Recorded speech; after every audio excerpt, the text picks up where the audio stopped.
नमस्कार दोस्तों, welcome to Ram sir Hindi channel. दोस्तों, आज के इस डिक्टेशन की पीडीएफ और आउटलाइंस आप हमारे टेलीग्राम चैनल से ले सकते हो, जिसका लिंक वीडियो की डिस्क्रिप्शन में है।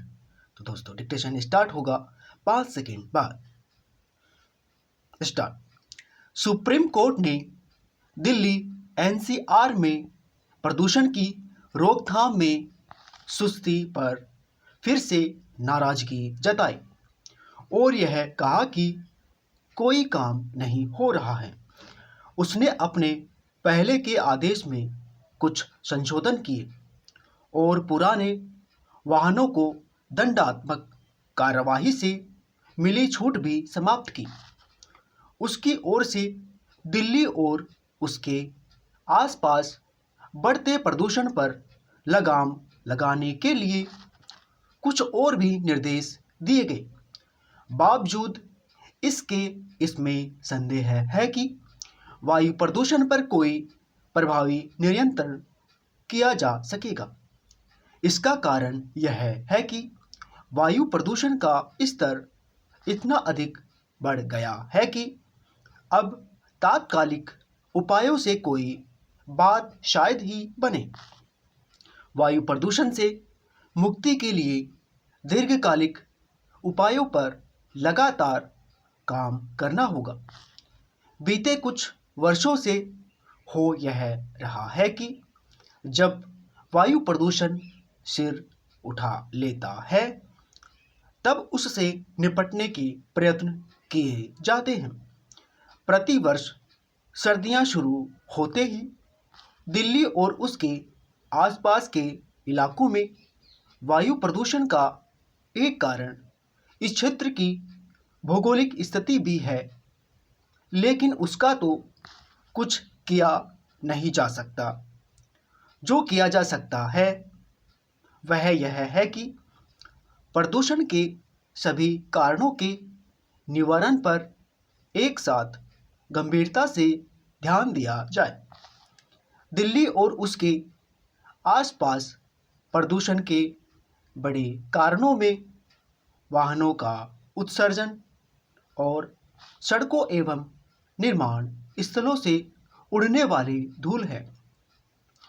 वाहनों के विषाक्त उत्सर्जन का मूल कारण ट्रैफिक जाम के चलते उनका अत्यंत धीमी गति से चलना है।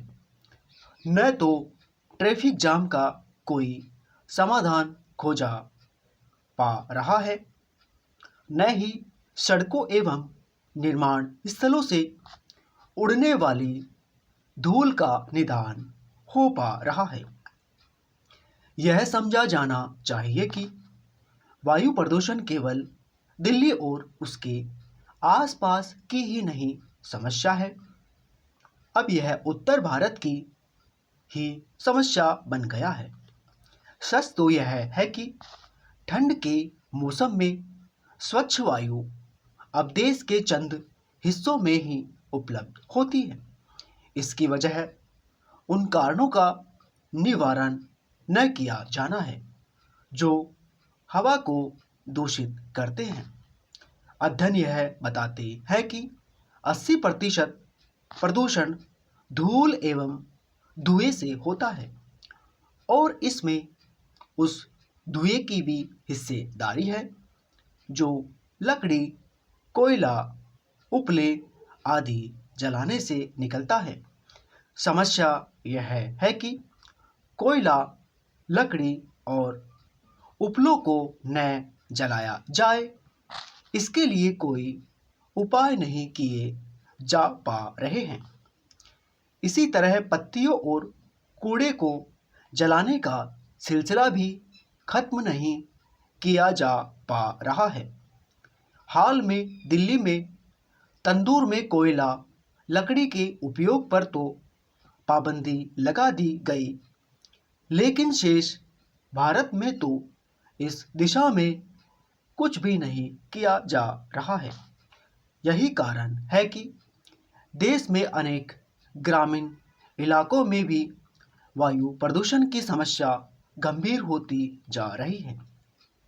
यह सही समय है कि इस पर गौर किया जाए कि खाना पकाने के लिए रसोई गैस का वास्तव में कितना इस्तेमाल हो रहा है। स्टॉप। तो दोस्तों आज की क्लास में बस इतना ही। कल फिर मिलेंगे नेक्स्ट क्लास में। तब तक के लिए जय हिंद, जय भारत।